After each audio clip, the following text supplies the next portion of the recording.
So welcome back guys to We Talk Boxing. And today I'm going to be talking about the up and coming fight between Frazer Clarke and Fabio Wardley. So this will see the pair enter the ring for the second time for this year. And the first fight was a very good entertaining fight from both guys, which ultimately ended in a majority decision draw where both guys were given the fight, I should say, by one judge each, and obviously the third judge pretty much scored it a draw. So it was a very close fight. Now the interesting thing about this fight between the pair is that in their first fight, the scorecards were 114, 113 for Wardley, 113, 113 apiece, and then I think it was Howard Foster scored it 115 to 112 for Frazer Clarke. Now, when you're looking at the scorecards, obviously it's very close. So depending on who you speak to, you can say Clarke won, or whoever you speak to, you can say Wardley won. But in the fight itself, Frazer Clarke was down in the fifth round, so obviously straight away that's a 10-8 round. And then obviously he was deducted a point in the seventh round. Now, without these two mistakes, Fabio Wardley loses the fight, and obviously Frazer Clarke becomes the British and Commonwealth champion.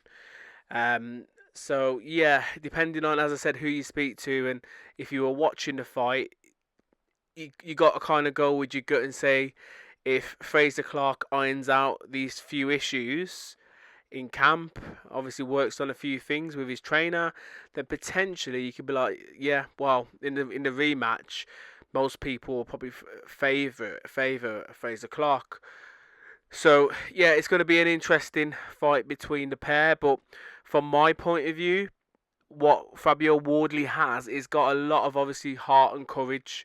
Um, Frazer Clarke is the man with the pedigree. He's the man who has been to the Olympics, and obviously came back with a bronze medal, and has just generally got a lot of quality about him. His jab is phenomenal. He's got a brilliant jab, and good hand speed for a big guy as well. And he puts his shots together really well. Whereas Fabio Wardley is the man with the power. He does have some decent combinations, but he fights with his heart on his sleeve. And what I mean by that is when he gets hurt is when he's most dangerous. But for large proportions of the first fight, he was outboxed. Now, although I watched the fight and I'd say yes, he was outboxed, he did look like the man who was going to make something happen, or the man who was going to get the knockout if there was going to be a knockout. Frazer Clarke didn't look like he was going to like knock out Fabio Wardley.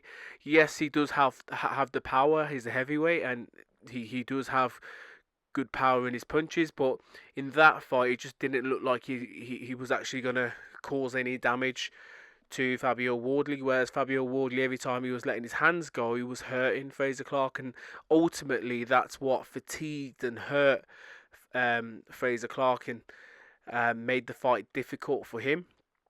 But from my point of view, in the rematch, if Frazer Clarke could work on his stamina a little bit more, somehow try and keep Fabio Wardley off him by utilising that jab and trying not to mix it as much, which is going to be difficult for Frazer Clarke because he's not scared to go toe to toe with his opponent.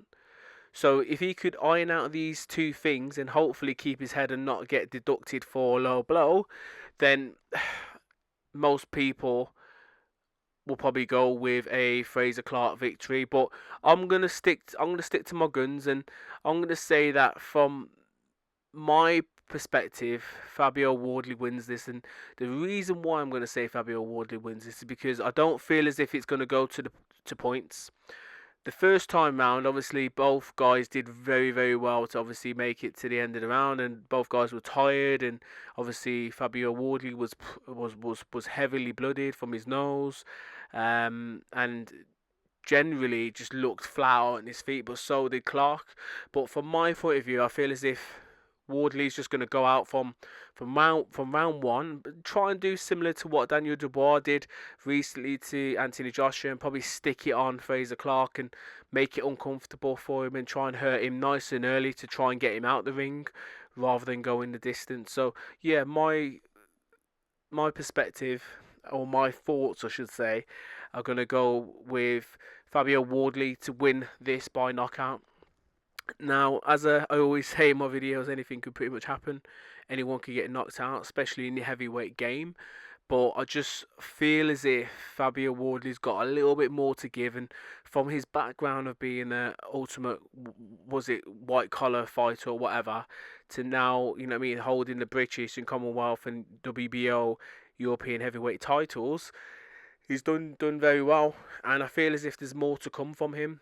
But I think regardless of the outcome on October the 12th, both of these guys have still got a career in boxing, and they've still got plenty of options on the table.